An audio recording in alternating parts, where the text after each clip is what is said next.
hindi ko na binanggit sa inyo, napag-usapan namin sa loob ni Pangulong Duterte si Senator Amy. Kasi binanggit ko sa kanya na nandito si Senator Amy and nag-request din siya ulit sa ICC through the lawyer kung pwede ba siyang makapasok doon.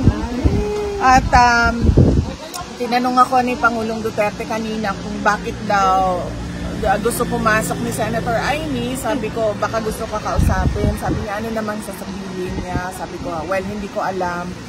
Sabi niya, pareho kayo na sinasabi politika yan lahat. It's all politics. Yeah, sabi? Politika yan lahat. It's all politics. And then sabi niya na, I believe that she is sincere with her friendship with you. Sa akin daw. Oo. Kasi sabi niya, pwede naman siyang hindi makipagkaibigan sa iyo Pero nakikipagkaibigan siya sa iyo. Sabi niya, yun ang nabanggit niya kanina.